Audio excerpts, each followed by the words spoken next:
and saviors, we the free. We are your concentration. We are your constellation. We the free.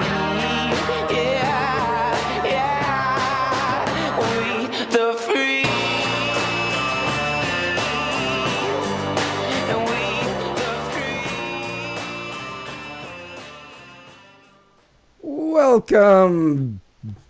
Welcome in and bienvenido to another installment of the Writer's Block. Glad you all can tune in.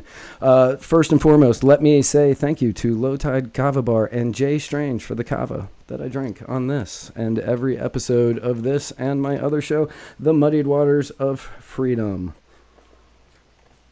It still tastes awful. It always tastes awful. I would like to welcome on my very, very favorite person in the entire planet. Welcome to Zuri Davis for coming on the show. Zuri, welcome. Hi. Hi. Thank you for having me. Oh, I'm always happy to have you. It is so good to have you on. You have been on 2 of the Muddied Waters of Freedom? Yep. And Once was in real life, in real life. I know. Once you were sitting in the seat that I'm sitting in right now. Yeah. I know. And the doll behind you put his hands on me, and it was strange. Oh, yeah. But yes. Yeah. That guy? Yes. That guy Oh, right yeah. there. That's Mason. Mason Jefferson. Yes. Oh, okay. That's Mason He Jeff. looks like Bernie Sanders, so it really does throw me off. But he's definitely not. You're like, just to clear it up. Just to clarify, he is not Bernie Sanders. Yeah. He's part of a project I've been working on forever. I've done one video with that guy, and that's been it, because it is real difficult to write children-friendly news reports. Honestly, though, I feel like puppets are making a comeback, and if you wanted to do, like, adult, I don't know, adult news reports of the puppet, I think people would be down for that concept somewhere. I hope so. Like, initially when I made him, well, I didn't make him, when somebody else made him for me, my thought was I was going to make children-friendly news reports with no bias, so kids could try to form their own opinions on things. I mean, of course, there was going to be libertarian bias because it's me, but Yeah. No bias. Oh. And so I started doing that, and then I was trying to figure out all the stuff that I learned how to do after Mo and I started doing this podcast. But then I was like, well, I have the podcast. I don't really need to work on that. And then I did one video with him about Oregon and the gas pumping thing. I did one video about that, and I thought it was hilarious. I'm going to need you to send that to me so I can judge it for myself and then judge you. If you look up MW Media, which is Muddied Waters Media on YouTube, he has his own playlist. It's one video long, but he is there. I like that plug, by the way. Yeah, you were like, that? oh, and by the way, check us out on YouTube for this obscure video. Yeah, I'm definitely trying to push our YouTube because we have like 20 followers and we need a lot more. Oh, okay. I'm just going to fix that Thank you. now. Thank you. You're fantastic. I'm going to give you 21, unless I already am one of the 20 followers. And that In which case you just unfollowed us. Yeah, just so you can get the notification. Yeah. Alright. Let me just... Wow, I don't know how to do technological things. It's very... Okay, maybe if I just, like, click and subscribe. Wow. Now you have an extra person following you. I'm getting closer and closer to being able to say you can find us at youtube.com/MWmedia. Ooh. But I have to wait until 100 followers. Oh. Yeah, that's an interesting rule. I know. You have to have 100 followers, and then you get to pick your specific URL, and then 1,000 followers, you start getting monetized. So Oh. I'm looking at it in increments. Get me to 100 so I can say youtube.com/MW Media. And then on to the next one of, please freaking follow us so I can start getting paid for this. I don't care if it's 20 cents a month. I just want something coming in. Yes. Can you pay my bills? Right. Can you pay my telephone bills? Yes. I'm not putting up a Patreon. I'm not begging you for money. Just hit subscribe and occasionally watch 15 seconds of a video.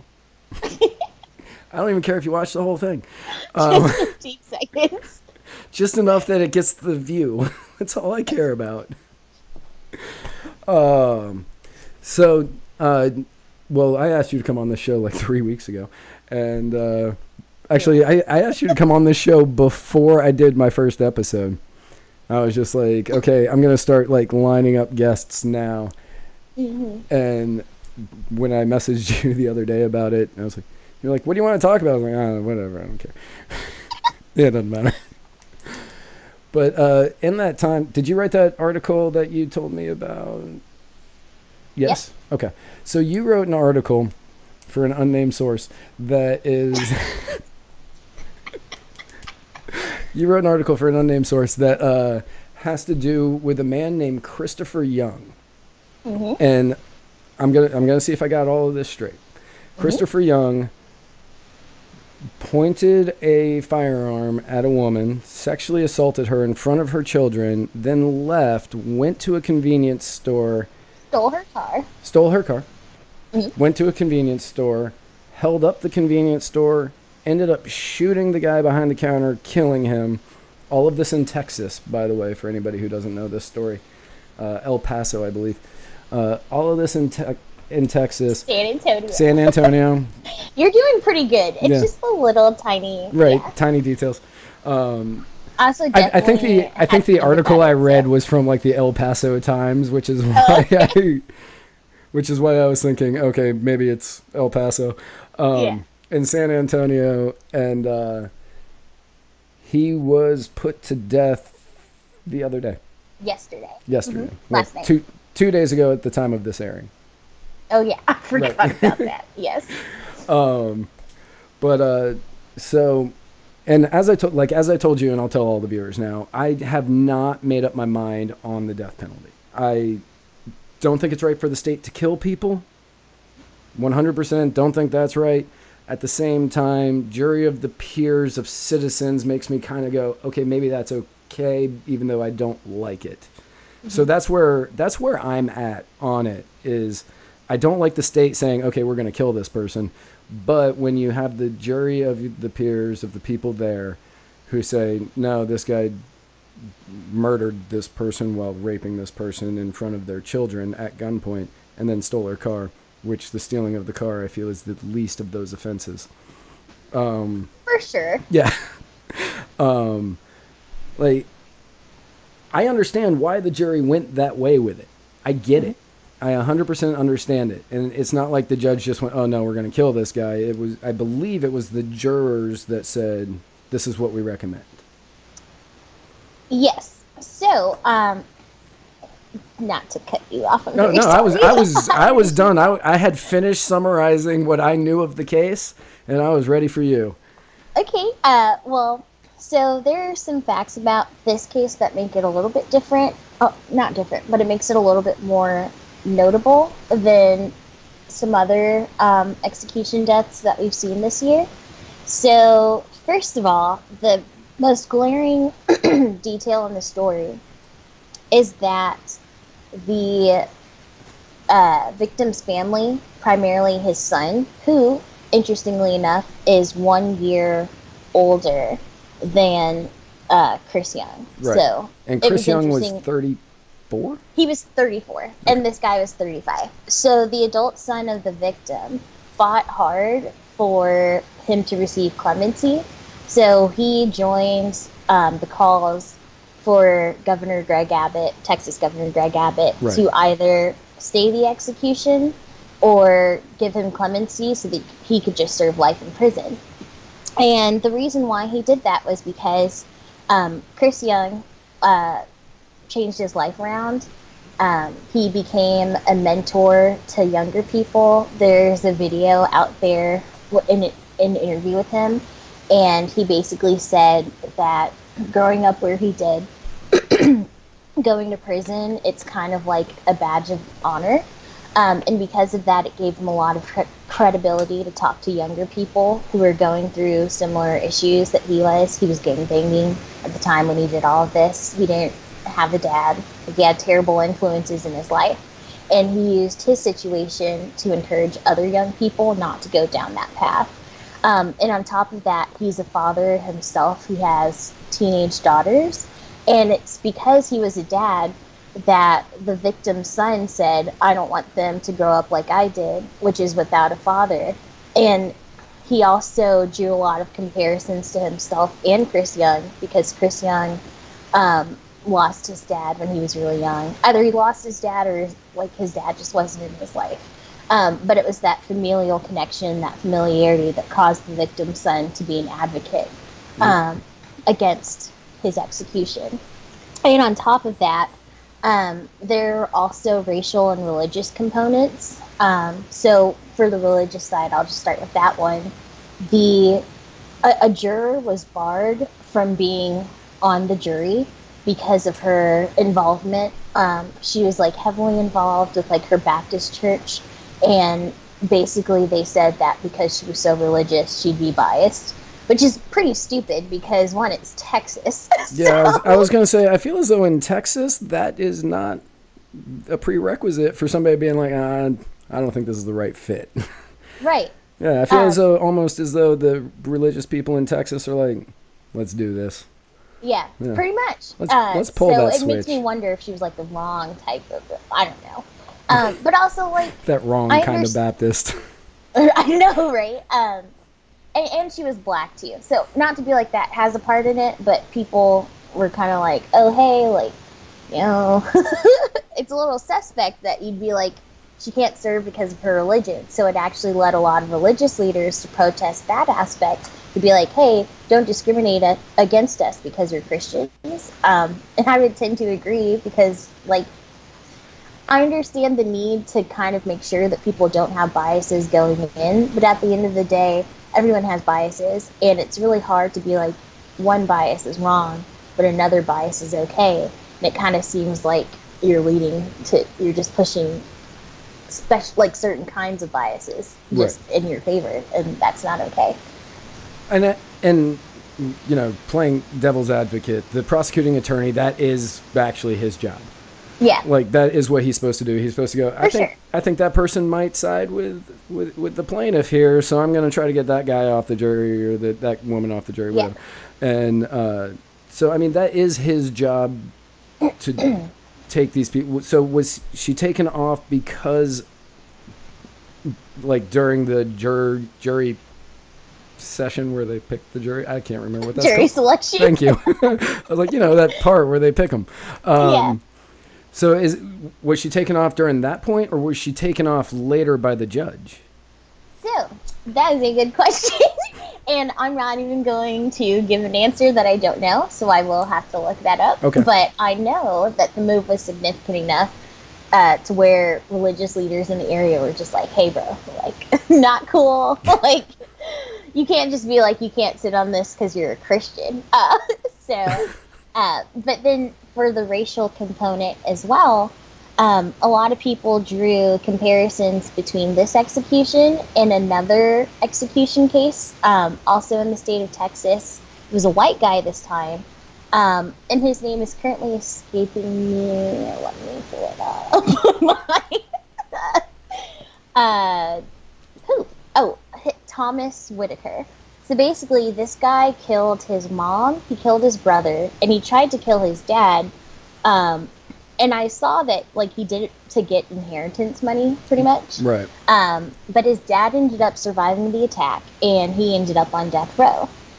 Basically, his dad advocated for, like, clemency for him as well. He didn't want to see his son executed by the state. So earlier in this year, the Texas governor basically accepted, like, the clemency plea, or whatever it's called. So that got him off of death row. So the lawyers in the area were asking, okay, if these cases are very similar, where it's like the people who were wronged, who were severely wronged by this person, that they're asking for mercy, why is it that this privileged white guy, like, you're going to listen to his bargain, but you're going to deny clemency for, like, this poor black guy, pretty much. So basically, like, they ruled, like, there was no racial bias, but it was an instance of they're looking at themselves. So of course you're going to look at, like, if you investigate yourself, you're not really going to find problems. Now, so still playing the devil's advocate here. Do you think any of that has to do with the fact that even though he went out and he said that he felt bad about the murder of the convenience store owner and that he wished that that had never happened, the fact that he never admitted to the rape and refused to take... I don't... He refused to take any... He just continued to say he didn't do it. And I know that upset the victims... That victim. I know that upset that victim that he never even tried to apologize for what he did there. So I'm wondering if that had something, like, is he really feeling bad about his sins, or his crimes, not his sins, but is he really feeling bad about his crimes, or is he just feeling bad about that one? That's a good question. First of all, like, I can't speculate because I'm not him. And now we can obviously ask him. For sure. Nor are you Governor Abbott, where you can say, oh yeah, that's exactly why. For sure, yeah. But, you're like, yeah, I'm racist. What are you talking about? Like, you can't say that. You can, and at the end of the day, I'd hate to sound like a race baiter on this. Like, I'm not just going to be like, oh, everything's a racial issue. Right. And that's it. Because I don't think that's true.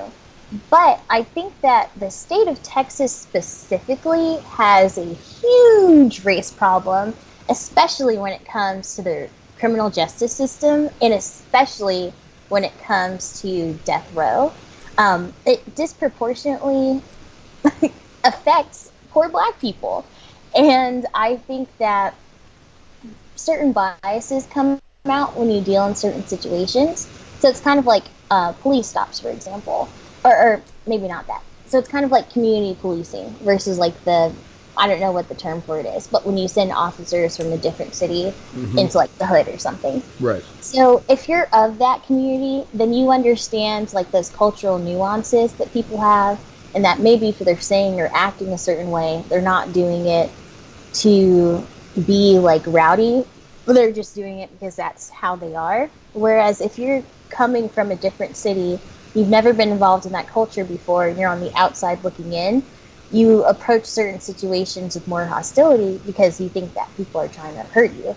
But really, like, you know, maybe that people just like talk with their hands, or they get very excited when they start to speak or something like that, you know? So I think it's a lot of biases like that come out in the criminal justice system, where there are cultural things. There are some cultural differences between different kinds of people, and sometimes there are differences that run on race lines. And sometimes I think that people tend to be more lenient towards the things that they understand, and they tend to be a little bit harsher for the things that they haven't really had their eyes open on. Again, that's all speculation, but that's just how I see it personally. I mean, and it's understandable because everybody, like, guaranteed almost anybody that watches this show understands that the criminal justice system is completely biased in who it arrests and who it keeps in prison. Like, yes. You know, the war on drugs primarily affects low-income black people. Yeah.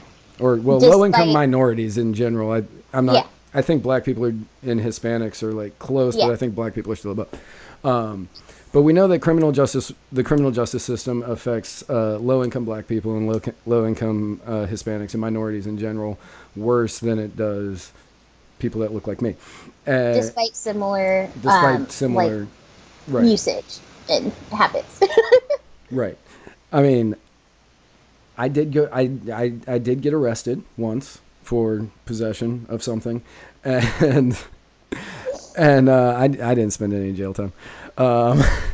So, In but Nashville? no, that was in Virginia.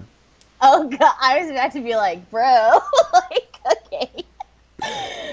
No, that was in Virginia. That was long before I went to Nashville. Yeah. And did I spend jail time for that one? I spent a lot of time in jail. I don't think I spent any for that one. Had to think about it. No, I didn't spend any. I just had like 2 years of probation for that one. Okay.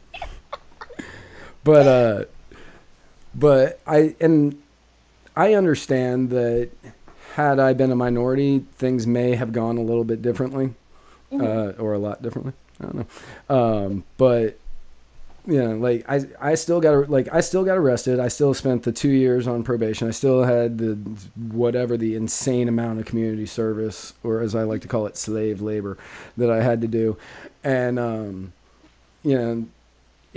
it wasn't an easy time getting out of it, because they don't want you to get out of it.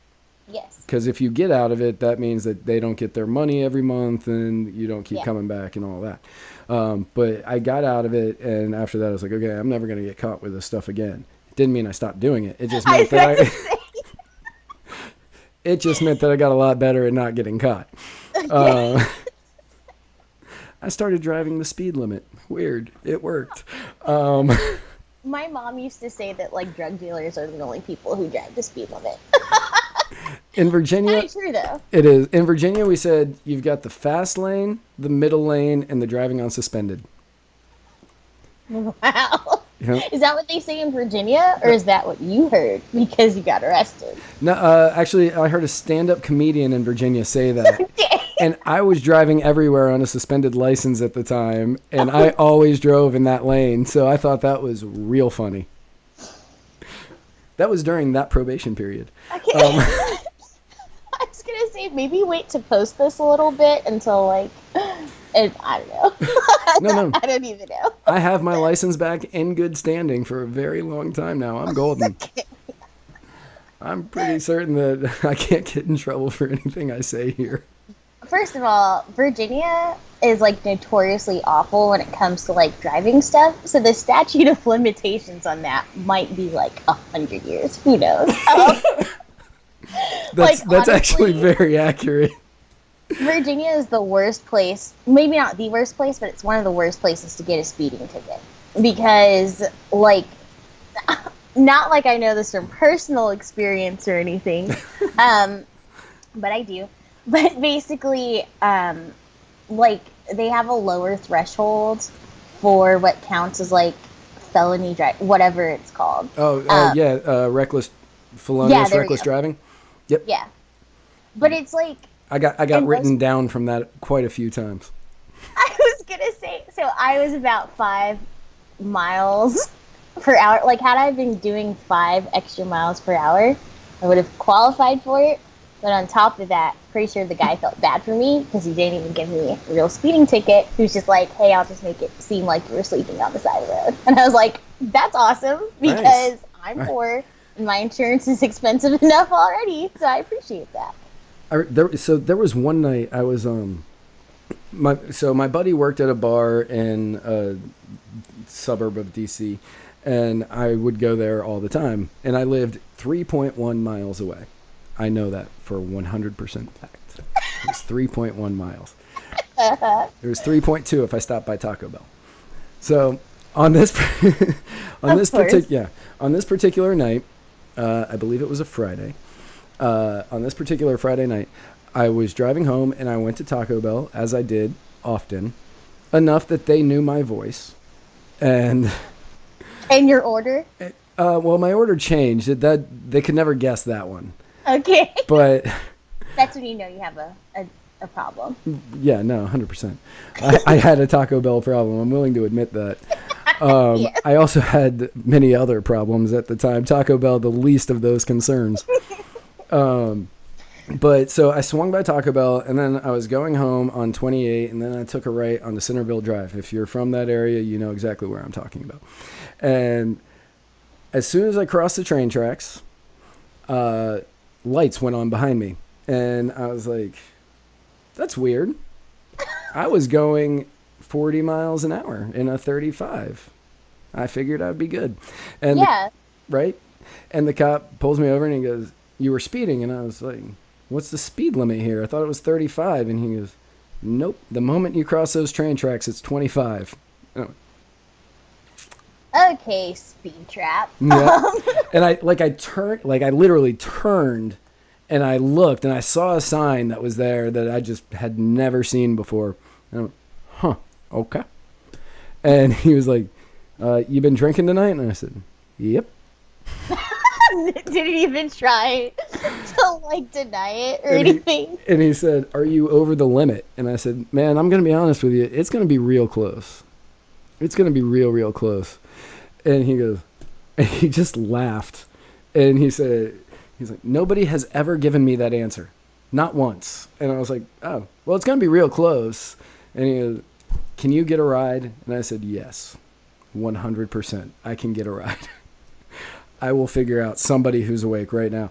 And so I ended up calling the bar I had just left and had one of the bartenders come pick me up.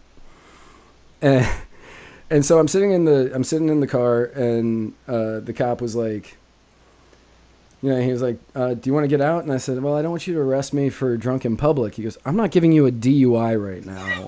I'm not going to get you for drunk in public." That'd be douchey. That'd be so douchey. Yeah. That'll also kind of tell you where I was on that scale. And he, so we're sitting there and he goes, "Well, let's, do you want to you want to hit the breathalyzer?" I was like, "Yeah, let's find out where I'm at." No. He wasn't arresting me already. Like, I was like, pfft. I wouldn't trust it, but that's just me. Right. No, I mean, I get that. But also at the same time, he had a real convincing argument on, "I'm not arresting you now. Trust me. You got your ride coming." And so he gave me the breathalyzer, and I blew a .09. And he was like, "Yeah, you were right. You were close. But I would have had to arrest you." And I started laughing. He goes, "It's a good thing you made me laugh." And I was like, "Well, thank God for that." And then my friend came, picked me up, drove me back to the bar where I continued drinking. Because I wasn't driving. So whatever. Doesn't matter now. And then I got a ride home from my roommate that was working at that bar. So yeah, Virginia has very strict driving laws, but some of their cops are real nice. And if you make them laugh, they will let you off. You make them laugh. Moral of that story. Get a good sense of humor. Do what they like. I'm not saying follow all cops, like I get it. But, within reason, just kind of like go along with the process, but try to make them laugh. And normally I'll just go, whatever. If you look like me. I don't know how it works for you. Yeah. I feel like just following the rules would be, honestly, I don't know.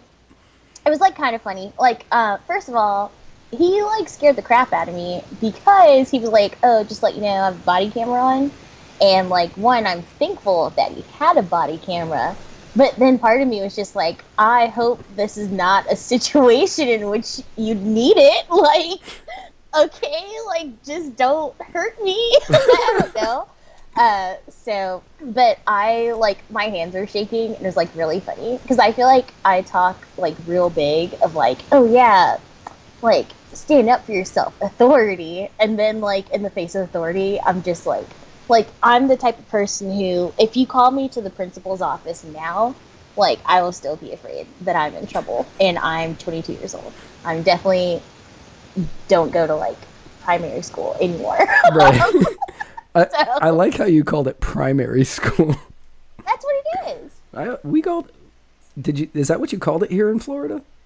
No, I mean, I just, like, wanted to encompass, like, all of it, you know? Okay. Like, I mean, we're including middle Europe, school, that's high fine. I don't know. We're including all the continents here. I mean, cool. I was like, I called it elementary, middle, or high. I don't know which one you're referring to. But primary, yeah, just like it was a sweeping overview of the time in my life when I had a principal of all 12 years. had to worry about. Right. Yeah.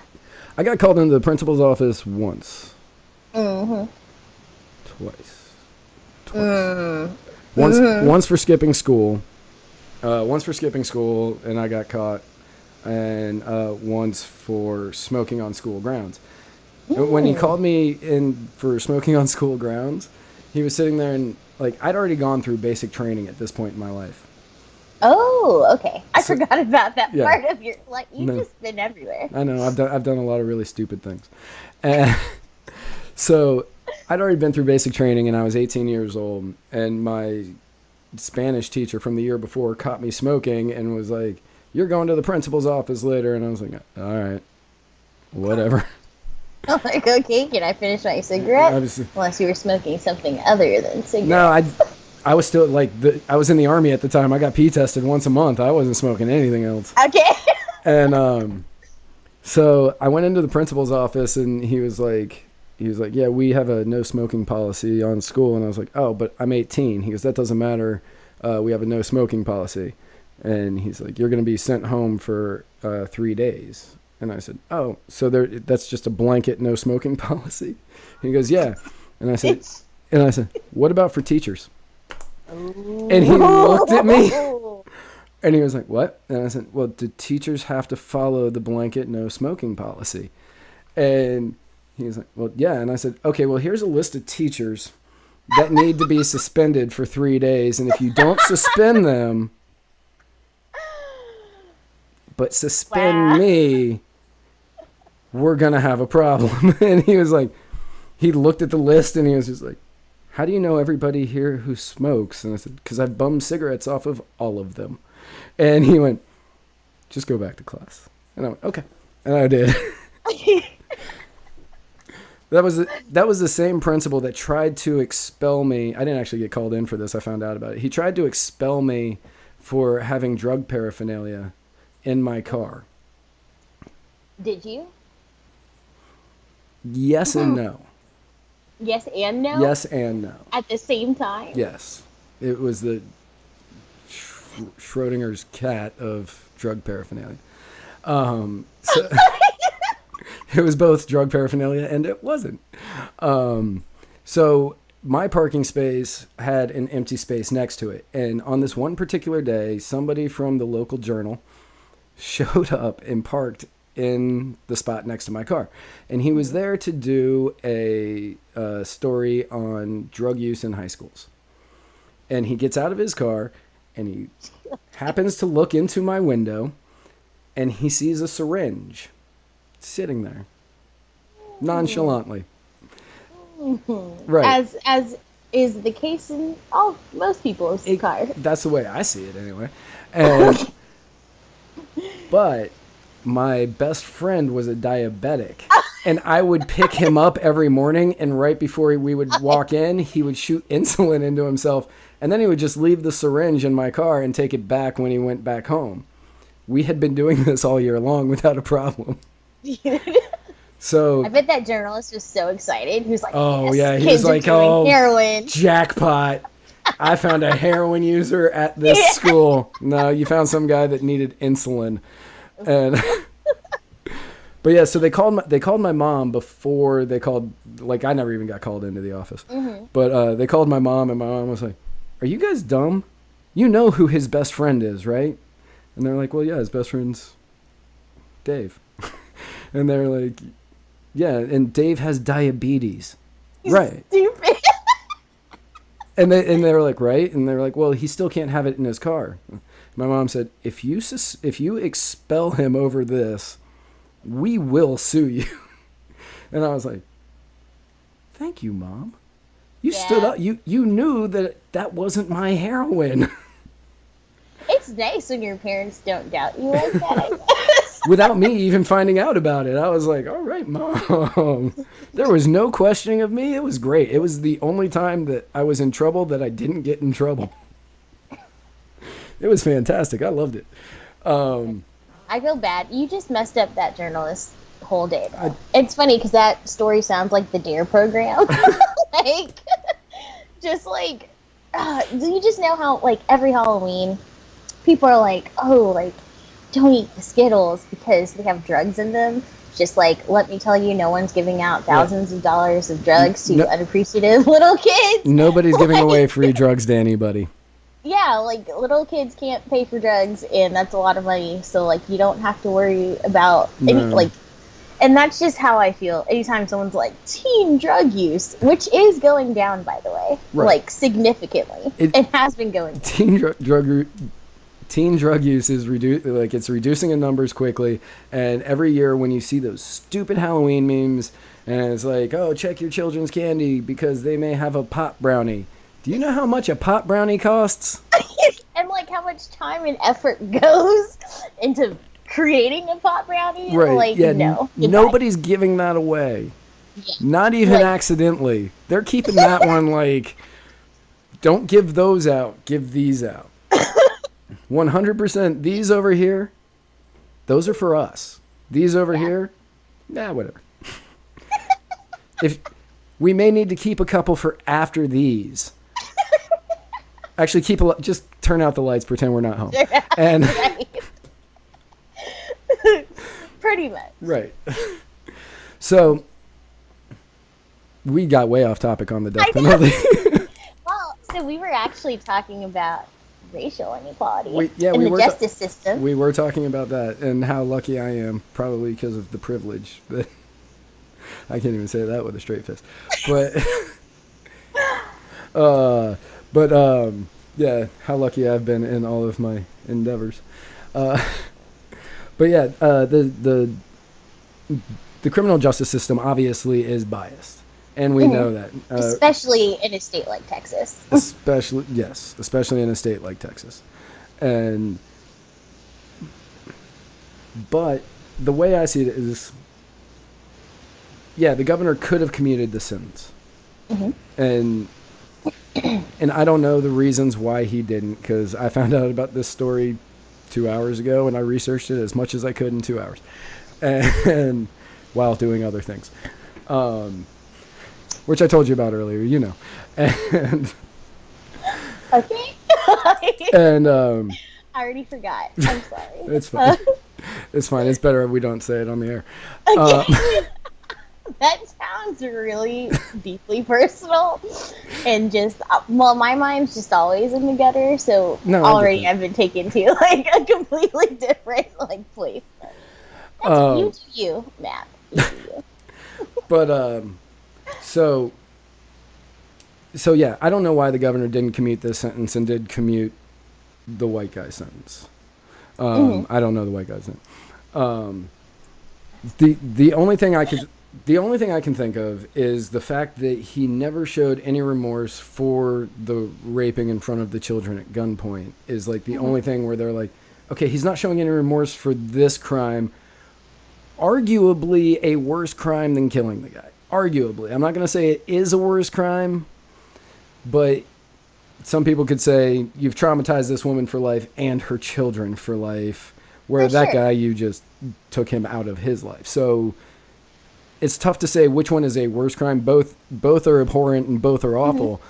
But the fact that he never showed remorse for this crime, I think maybe has something to do with why it wasn't commuted. But I'm not going to be able to say that for certain because, again, I'm not the governor of Texas and I can't say. For sure. And same. And again, we can't ask him because it's too late, but I would be interested in, like, kind of learning why that's the case that, like, he didn't talk about, but the other one, like, he did. Right. And from everything that I've read, that from the time he was 21, he admitted that he killed that guy. And then as he went on, he started showing remorse and he worked it out with the family and the family was fighting for him. And Yeah. I believe that you wrote in one of his last statements, and I'm going to have to paraphrase this because I don't have it pulled up in front of me, was I haven't pulled up. I think it was something along the lines like, I love you like you're my own family. In a way. Okay, yeah, that's why I was like, I'm going to have to paraphrase it. So he basically said, I want to make sure that the Patel family knows that I love them like they love me. Okay. Close enough. Right. Got it. And I think... I just didn't want to correct you on air like a jerk. I don't know. I don't care. I don't care if you correct me on air. On the other show, I have Muhammad as a co-host, and he corrects me all the time, so it's fine. But yeah, the only reason. So again, going back to the original topic of death penalty, good or bad. Like, yes, I don't think the state should be going, okay, yeah, no, that guy needs to die, that guy needs to die, that guy needs to die. I don't think that should be a thing. Having the jury, the jury of peers, 12 people, they're supposed to be impartial. And I understand that you don't really get that, but, it's kind of the best system we have. They're the ones making that decision and giving the recommendation, which the judge can override the recommendation, but I don't think he can enhance the recommendation. And that may be a state-dependent thing. I feel like that's something I'd want to look into more, just because, like you said, like state dependencies and stuff, and I feel like it would be different state by state. Right. Because I do feel like, not to say like the death penalty specifically, but like there are cases of like judges going against like the jury's decision and then like doing like weird rulings that people don't like. Right. Like the Brock case. That's exactly what I was thinking of, yeah. Yeah. But yeah, but in that one too, he lessened it. He didn't make it more strict, he cut it back. Yeah. So that's what I'm wondering is if he can't go above what the jury recommended. Yeah. Well, on that note, I definitely take the view of it does more harm than good. And so I pulled up here and, like, I don't know if y'all have ever heard of conservatives concerned about the death penalty. It's a very good group. Yeah, we were supposed to have the head of that on Muddied Waters of Freedom soon. That'd be awesome. I know, I'm very excited about that episode because, like, this is one of the issues that I don't actually have a position on. I see both sides, so I want to hear both sides of this argument.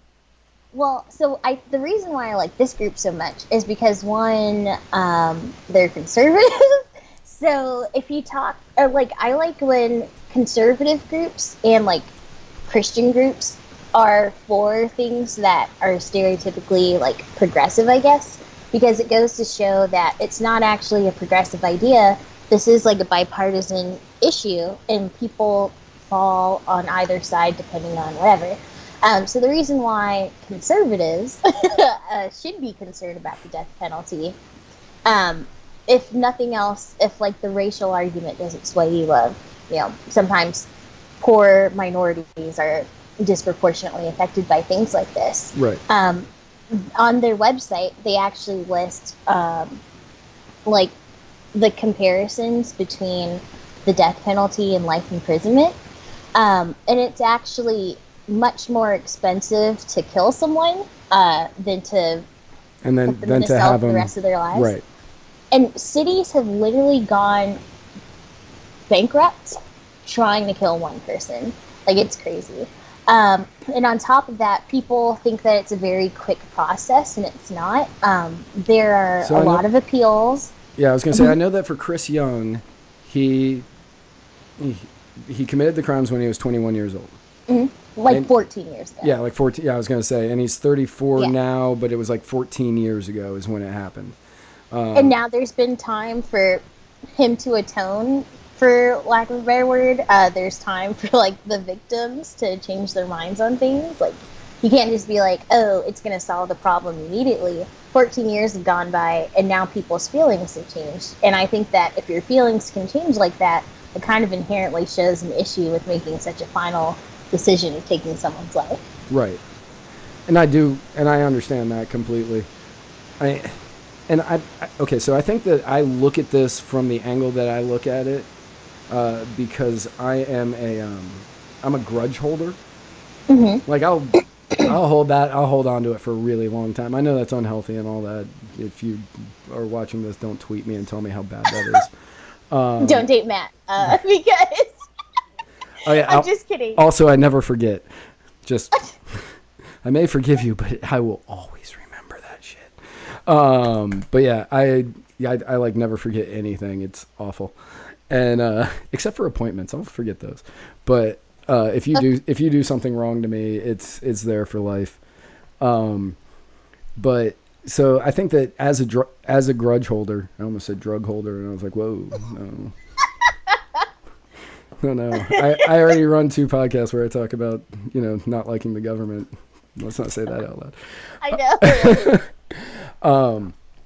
But as a grudge holder, like, I don't know if you murdered my family, I don't see me getting over that and being like, no, I'm okay with that guy now. I don't see that in me.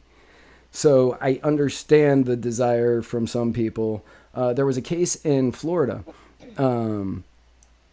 back in 2014 where a guy murdered this girl, and he was on death row, and then Pam Bondi, that lovely little dwarf, She's good. Oh, she's special. she is. She's so tiny and special. But Pam Bondi commuted the sentence for a week so she could go to a fundraising event. And the people the family was from Ohio. Yeah, I like that eye roll. Not a good reason. I know it's not a good reason.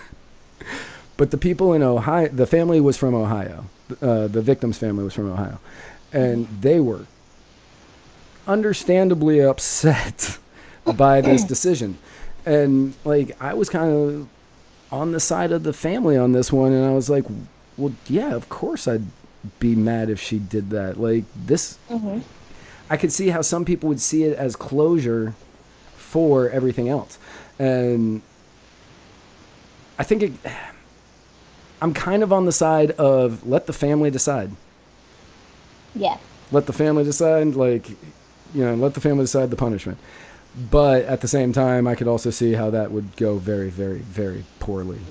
Yes. So I understand. So people's arguments against, listening to family specifically is there's a safety argument to the family. So let's say the person on death row, they're, like, in a gang, but they're, like, pretty high up in the gang. And then, like, henchmen show up to their house and they're just like, you're going to tell the judge that you don't want to kill this person. That's going to be bad.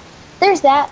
And then there's also the idea of maybe a family goes a little bit too far to where, like, whatever they choose really is a violation of that person's Eighth Amendment right. And, like, how do you rectify that?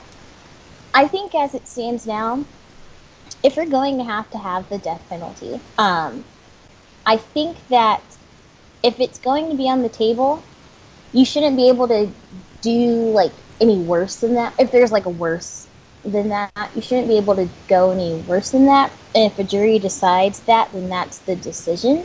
But I think that specifically there should be a clause that if the family has asked for leniency of some sort, it should at least be considered.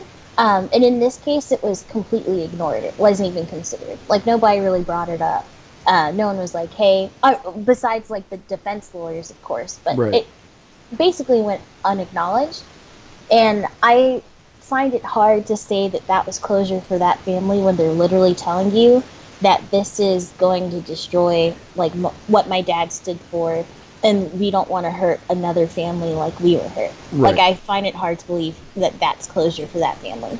Right, and that's what I'm saying. Like, it's familial dependent, like, because there's going to be people like me who are like, oh, no, you kicked my puppy, you deserve 47 lashings with a cane. I don't know. It's very specific. But like, I understand that there's going to be people like me, and then there's going to be people on the opposite side who are like, no, we're all about forgiveness. And so that's why I can see why that definitely wouldn't work. But at the same time, I mean, a lot of libertarians specifically say that the death penalty, they don't agree with the death penalty because the state should not be able to execute somebody. Which is true. 100% true. But I don't see the death penalty in regards to having a jury trial as the state executing somebody. I see that as members of the community executing somebody as opposed to the state. Well, first of all, they're members of the community who are forced to be there by the government, so it's not even like a voluntary process. That's fair. It's not That's like fair. it's the family. I mean, thank God it's not. I mean, because, come on, like, the family being a part of the, like, actual case, I think that would be that would lead to all sorts of issues in, like, all cases. That just sounds like a bad idea. But it's hard for me to see that it's really his peers. Because who are your peers? Like, just because I live in Nashville, for example, like, I don't know the people down the street, Right. and we don't hang out. Like, those aren't my peers. We just happen to live in the same geographical area, but their ideas are probably not going to be my ideas, and I feel like it's a very open-ended thing. But at the end of the day, I think that when you talk about you shouldn't, or when libertarians talk about you shouldn't allow the state to kill people, yes, that's true. And on top of that, you have to recognize that the state is very imperfect. And we always talk about how corrupt the government is, or how inadequate they are, and how wasteful things are.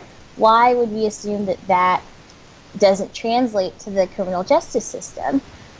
There's actually a book that I have here next to me that I pulled out just for this. Just for today. Just for today. So this is a really good book. I'm definitely plugging it. It's not my book. I will make no money off of this, but if you can see it, it's called Grace and Justice.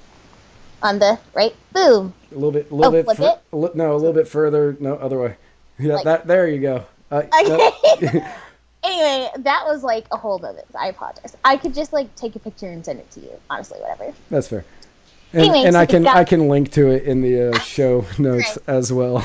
It's for sure on like Barnes and Noble and stuff. So, Right. but the guy who wrote it, he is a lawyer who I had the pleasure of meeting a few years ago, and he's really cool. He's Catholic, and because of his Catholic faith, it leads him to do like public cases every once in a while. So like he volunteers his time doing like public defending, just because like public defenders, like, it's a terrible situation to be in. If you're trying to find like justice for yourself, you know you didn't commit a crime, like, you don't want a public defender. You're probably gonna spend your time in prison. But basically, the case that he got himself involved in was of another like poor black man in Texas, and he was accused of shooting a police officer and like a bank teller in a robbery. But the problem was there's no evidence backing up the claim that he was the one who did it. On top of that, there are witness statements that say that someone else committed the crime and like committed the robbery and shot these people. There are also other witness statements that put him at a completely different part of town at the time that all that stuff was going down. And the only reason why they pushed so hard to kill this man, who they couldn't prove did anything, and who they essentially knew like there was no possible way for him to do it, it's because they were in an election cycle, and they had to look good for their constituents. And it's like, okay, that's fine, but that shouldn't come at the price of like a human life. And on top of that, like, what kind of justice system do we have where you can murder someone without DNA evidence? Because like, they're like, if you are gonna do it, you should at least be able to prove without a doubt that that's the person who did it. Well, I mean, there's one really famous case where there was DNA evidence and the guy didn't get convicted. I feel like I should know. OJ. Oh, all right. Okay, well, yeah, that's true. Yeah. And that was Okay, and that was like the first major case that had DNA evidence in it.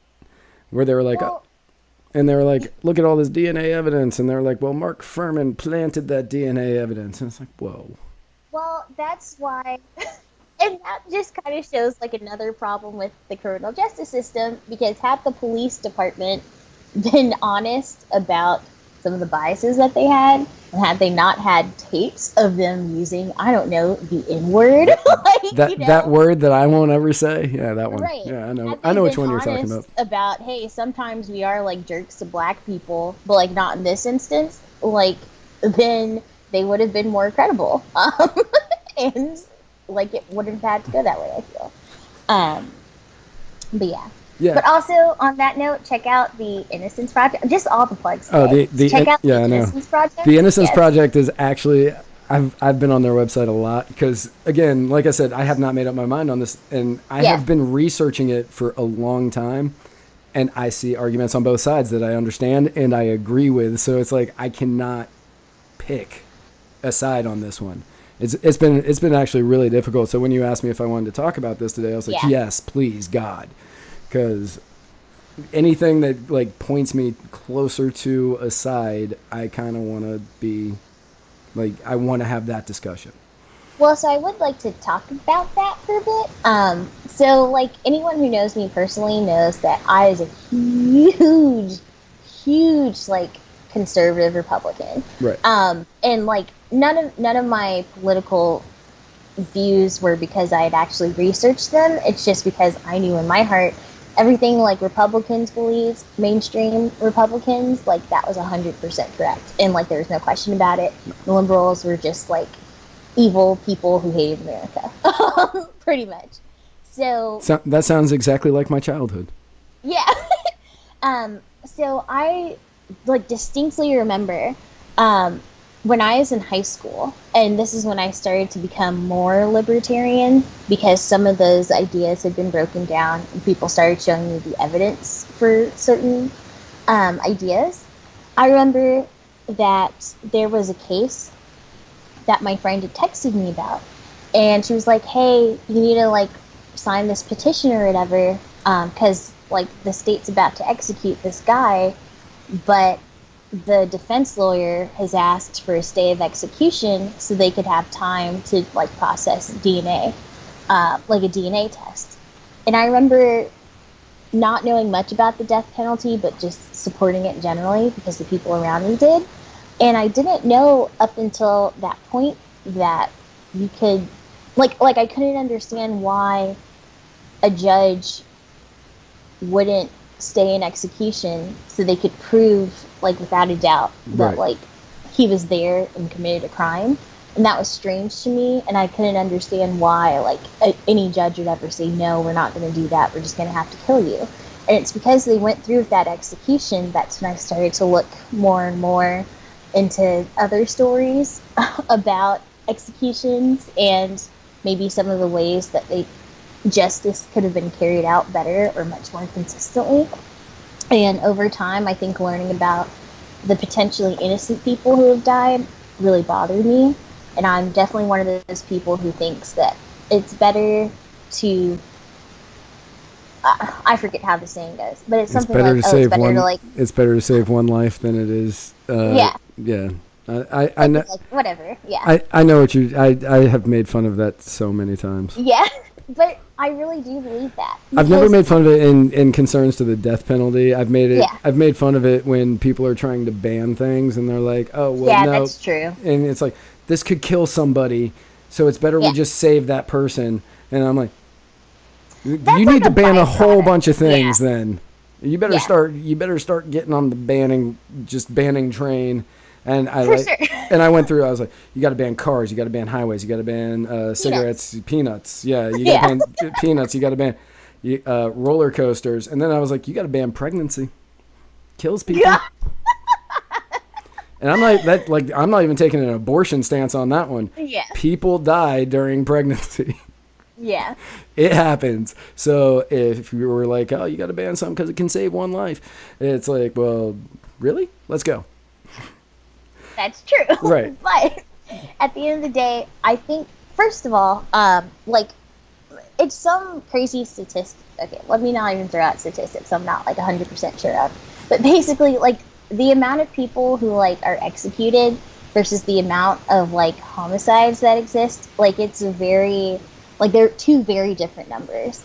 So it's not even like you can argue like, oh, this is deterring homicides and we're getting justice for victims, because it's like only a very small percentage of like homicide cases, like, and in an execution, and on top of that, like such a small percent ends in like a conviction. Like they're cold cases for a reason, and there are so many of them. So you can't even be like, oh, this is a really effective tool at doing whatever. It's like, no, it just kind of looks like it's a thing for show that politicians can be like, see how tough I am on crime, I kill people. Right. See how tough I am? I can murder people. But that really, honestly, if you watch like some of these campaigns, like especially in places where people are very like, oh yeah, let's just string them up and like do whatever, like those really are the campaign promises that get voters voting booths, and it's crazy. That, I mean, yes, 100% true. That gets people at, like, so you didn't hear this song because this is pre-recorded, but one of the songs that is going to be playing during the intro tomorrow, when this comes out, is from this band, the Narcissist's Cookbook. Okay. And he's from England, I think. And I messaged him on Facebook and I was like, dude, can I use your music? And he goes, yeah. I was like, great, thanks, man. I mean, I complimented it a lot. I was like, man, I really love your music. I've been listening to this album on repeat, blah, blah, blah, blah, blah. And he's like, oh, thanks, man. And I was like, yeah, can I use it in my podcast? He went, yeah. But he has this, he's got this one song, and it's called David. And in it, he's like, the reason that that Daily Mail Online is the #1 read English news source is because they have figured out a way to tap into your dopamine and other endorphins in your brain by causing fear.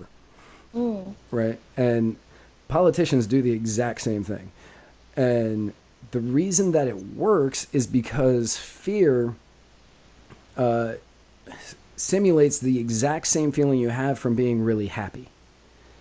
So, like, crappy horror movies, people enjoy those because at the end it makes you feel good. Like, you may be scared during the movie, but at the end you still enjoy the feeling. But man, I don't know why it keeps telling me that your speaker is muted when you're obviously not muted.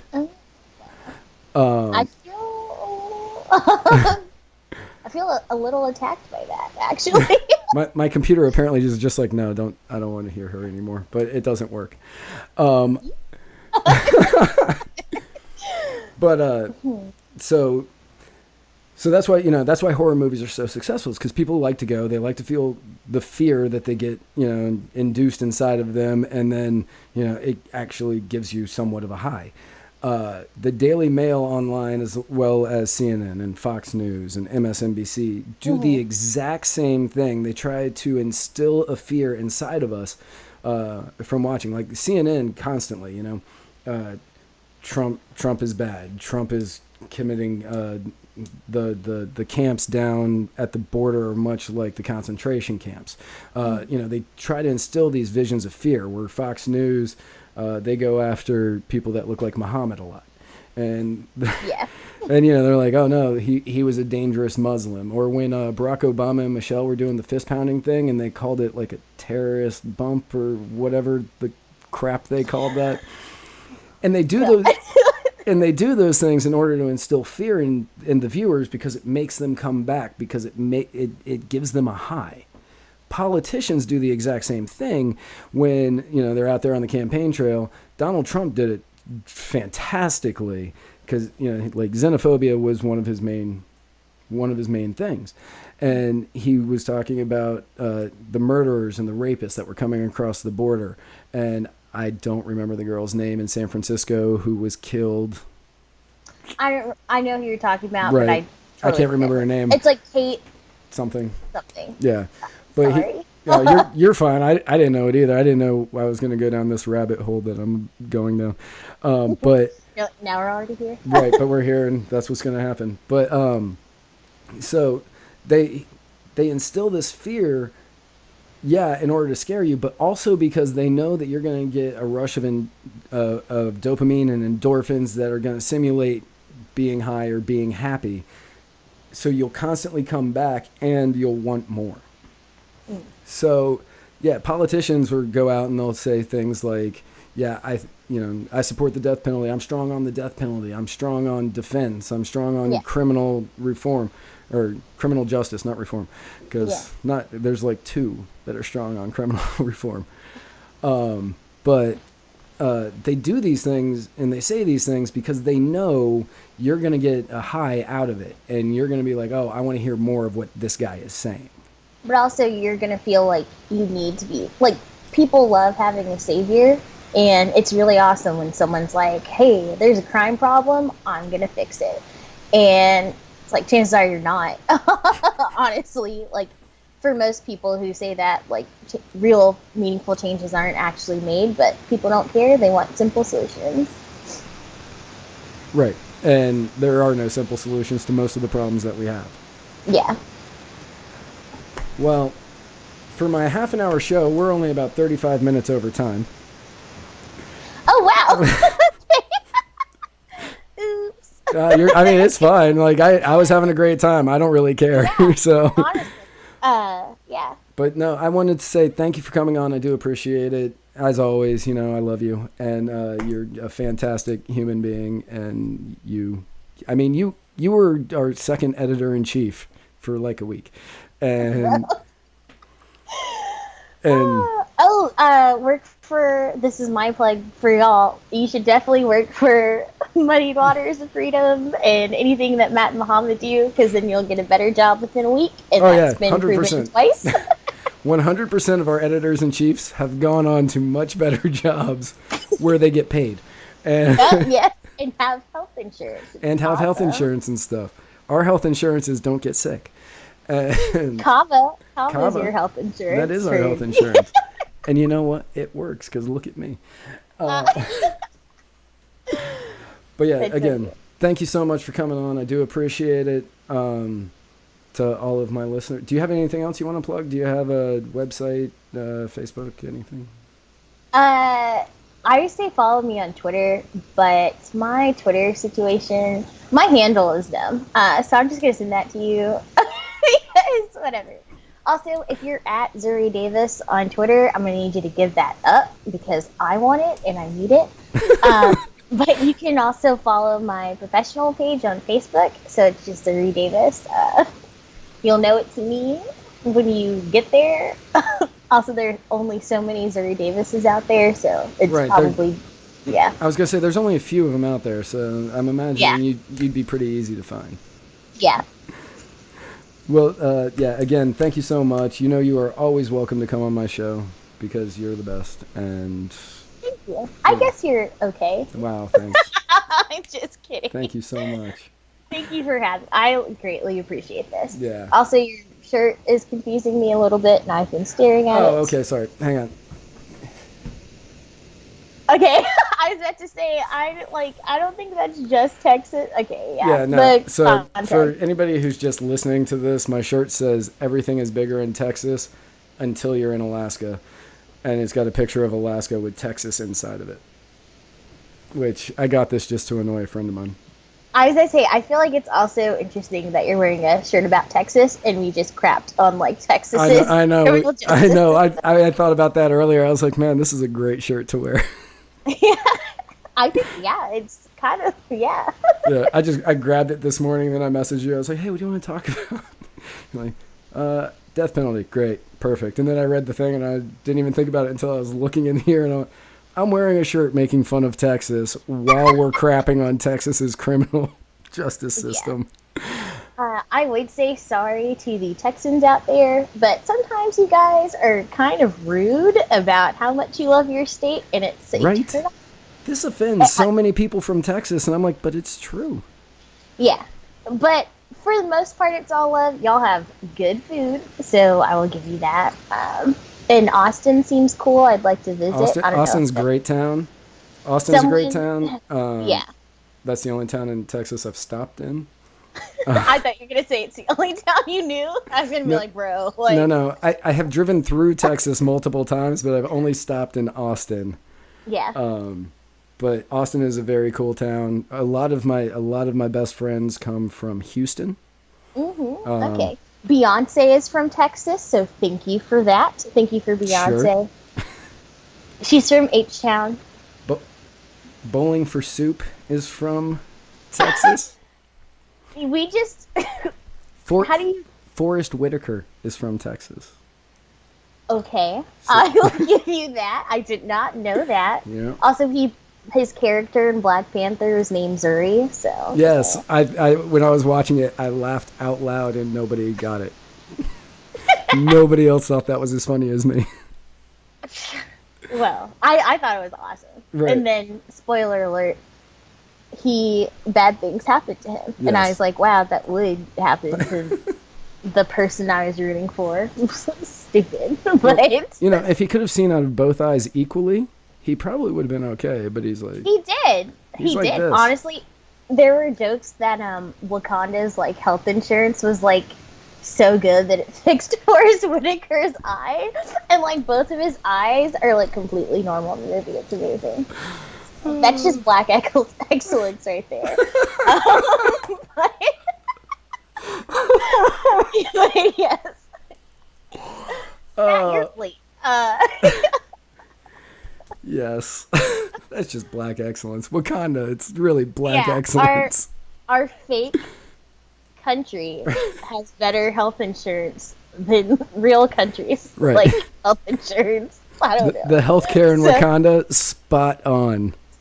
It's because they use Yep. shoot. Yep. Nope. DC fan. Before I go to this next part, so words have escaped me. Is it vibranium? Yes, don't I think it's know. Okay. vibranium. I think. Don't Or quote me like- on that. Caleb is going to be so mad at me that I don't know I don't this. care, and if Caleb is watching this, he should know that DC is better than Marvel. Yes, I said it. So that's to Well, you, Caleb. Oh my god. I will concede that DC network television is better Okay. than Marvel network television. Yes, it is. DC is better than Marvel in every single way except for their Hollywood movies. Right. And people think that being inferior in comic books, television, like somehow it's made up for the fact that y'all have really expensive movies that come out every single summer. Like, okay. It doesn't really... Okay. Well, did you see the press release that DC put Warner Brothers and DC put out? I did not. They said that they took a look at Man of Steel, Batman vs. Superman, Suicide Squad, and Justice League to try to figure out what the issue was, and that they decided that they were going to try to put out good content. And apparently the secret to making good movies is to make good movies. Amazing. I don't know. know. That's a crazy solution. I never would have come up with that. I know. I never would have thought to do that. Yeah. But Anyway, like all of like the DC Cartoon Network shows, super lit. All of them. Young Justice, that could have a season 3 sometime soon. I think it's in the works, but it needs to come out sooner. But yes. So Yeah. until Marvel gives me like a Young Justice, then they can calm down. Caleb. I can. He literally just texted me while we were recording. I cannot wait to text him after this to be like, "Man, Zuri called you out. It's in. I'm not going to tell you which minute it's in, but she called you out hard." Oh yeah. But yeah. Anyway, since we just keep going, So many tangents. I know. I apologize for people who were like, I only have half an hour today, and this is longer than I need it to be. I'm sorry. And you know, I apologize to those people too. But at the same time, you get 2.5 times as much as us. Tweet all of your anger at me, and then follow me after you tweet your angry messages at me. So, yes. Yeah, except you didn't give your Twitter handle. Okay. Maybe I should just change it if it's like this complicated. But it's Zuri Davis. But I'm gonna be really surprised if you can like spell that. Is that without R-I-L Davis? R-I-E-L-E Davis. R-I-E-L-E Davis at R-I-E-L-E Davis. Now I have to double check to make sure. Because sometimes I forget how to spell my own name, and it's really sad. And it's a struggle. I spelled it right. Good. And for everybody else, you can follow us at muddiedwatersofreedom.com. You can also follow us on Twitter at muddied_waters, on Instagram at muddiedwatersfreedom. But not on YouTube. Not on YouTube, not yet. But if you search MW Media, Muddied Waters Media, you can find all of our videos there, and you can catch up. Please hit that subscribe button if you are there. Also, you can follow me on Facebook at The Writer's Block, which that's spelled like my last name, so I hope you know how to spell that. Wow. Yeah, I know. Wow. Wow. It's also, if you're watching, it's down here in this corner right here. So you can just search that on the Facebook, and you can hit smash the old follow button or like or whatever it is. I don't know. And I think you can do both on Facebook. Side note. yeah, I think you can. You can follow and like. But so Which is stupid. Like, I know. if you don't, yeah, whatever. I know. Whatever. It's Facebook. Yeah. So, so anyway, again, thank you all for tuning in. Thank you all for listening. I am going to play the exit music if you want to hang out for a minute. And, yeah, then we can talk after. Cool. And again, thank you all so much. Tune in next week. I've got a very, very special guest next week as well. I am also going to be at YALCon this week. So come out. Oh, that's this. Wow. Yeah, that's this week. Wow. That's next week. July is almost done. Yes. And it was literally just the 4th of July last week. I remember. I have been gone. I have only been here in Florida for like 3 weeks out of the summer. Oh, wow. I know. It's been insane. It's been crazy. It's been fun, but yeah, it's been insane. Anyway, thank you all so much. Follow, like, share, do all that stuff. And we will see you all next week. We are the misbehaviors. We are your sinners and saviors. We the free.